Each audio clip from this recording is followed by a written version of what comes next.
Phony environmental and conservation groups are now the biggest private landowners in the world. They lobby government to take property away from local populations, only to develop it themselves later.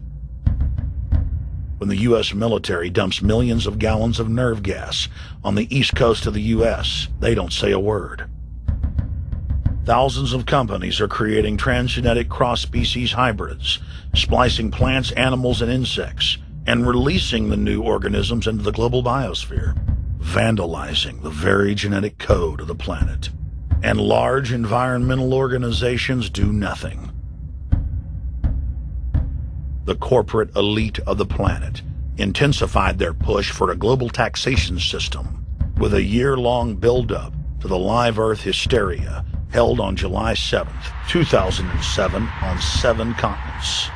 World leaders announced that saving the Earth was the new organizing principle for humanity and hailed it as the planet's new religion. They claimed that CO2, which plants breathe, was killing the Earth, and that we must reduce the number of children we have to curtail our carbon footprint. Countries across the world marked the day by passing new carbon tax schemes and raising taxes on gasoline, natural gas, and electricity. It is a scientific fact that the sun is the main driver of planetary climate, and the measurements are clear. The sun is becoming hotter, brighter. It has been slowly increasing thermal output in the last 100 years, causing warming not just on Earth, but throughout the solar system. But the scientific facts and even the order of the planets didn't matter to one of the chief organizers of Live Earth, David Mayer de Rothschild, heir to the British arm of the Rothschild fortune, when we spoke to him. When I called Rothschild on the order of the planets, he just laughed, thinking the audience wouldn't get it. He continued to count on the population's ignorance and claimed that the global warming lobby has nothing to do with carbon taxes. I guess he hadn't spoken with his good personal friend, Al Gore. Global warming, the time for debate is over. I think what you have to realize is that being environmentally sensitive and making money aren't mutually exclusive. There's a lot of money to be made in addressing this issue. But you guys are gobbling up all the world's concern to just simply line your pockets and make kids read your book in schools and do all this. It's a business, just like you said, Rothschild. It's not. Do you think I make any money out of this? It's the same thing. It's the same thing your your money-changing ancestors did. They're in Germany, Red Shield, and I'm calling you out, Red Shield. We know it's a scam. A pollution-based tax system, principally CO2. We're causing it mainly, vast majority of it. The consequences are bad and will be catastrophic unless we act. The polar ice caps of Mars are receding at several miles a year, much faster than ours, and that the moons of Saturn and Jupiter are melting. In fact, several of their moons were ice and are now liquid seas. Now, how are SUVs causing that, David Rothschild? That's because those planets are closer to the sun, my friend. No, Jupiter and Saturn are not closer to the sun. Neither is Mars. Yes, sir. I think you'll find, right, that the very simple matter, and what I wanted to say, and this is my final point, forget your taxation theory, because actually it's not taxation. Put a price on the carbon. A tax is the best way. Cap and trade can also do it. If there were a carbon-based tax, would there be a need for an economy-wide cap and trade system? They are not either or. We can do both. I am in favor of both.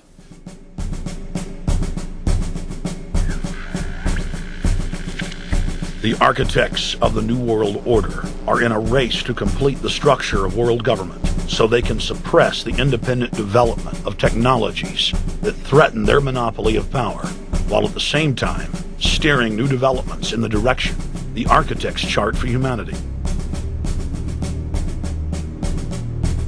The technocrats call their governing system the final revolution, because in the past, empires were enforced militarily.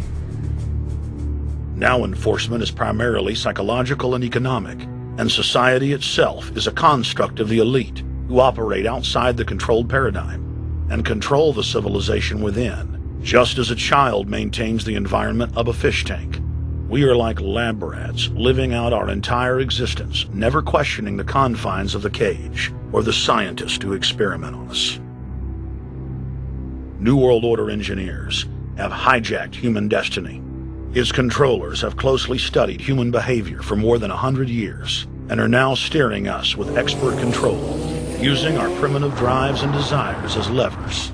They have developed their mind control systems to the point of being able to control the average unconscious person like a car.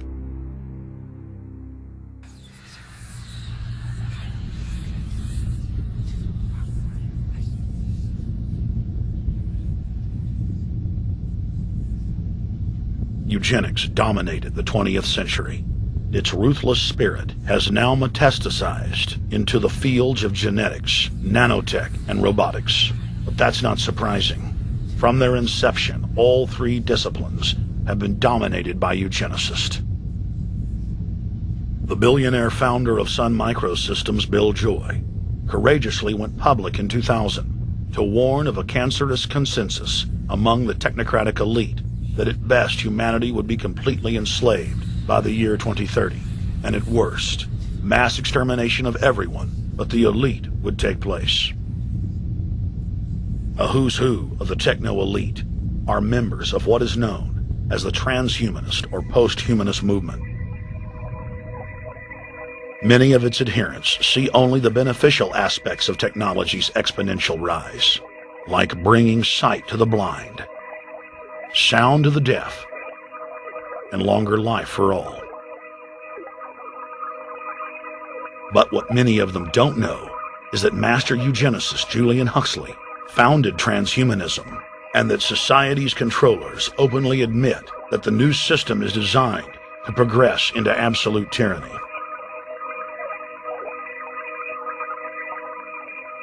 Leading transhumanist Ray Kurzweil boasts that technological advancements will allow those that can afford it to live forever, but admits that most won't be able to keep up with the new master race.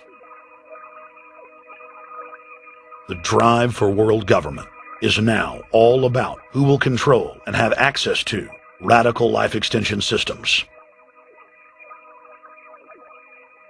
Biological evolution is too slow for the human species. Over the next few decades, it's going to be left in the dust. Transhumanists believe that they will attain the fountain of youth by merging with technology. Now, it may be within their reach. Decades ago, transhumanists said that if you did not accept augmentation or enhancements, you would no longer be able to get jobs. And now it's happening today.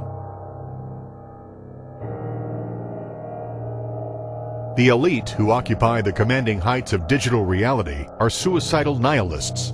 Suicidal nihilists know that there is no longer any substantive purpose to their willing, but they would always prefer to go on willing than not to act at all. They can very happily ally themselves with the notion of nuclear holocaust or perfect exterminism. Technology has become so powerful in its capacity for destruction that free humanity cannot afford to let psychopathic technocrats with delusions of grandeur repeat the mistakes of their forebears, because it is highly probable that this time they may destroy everything, including themselves, in their mad rush for godhood.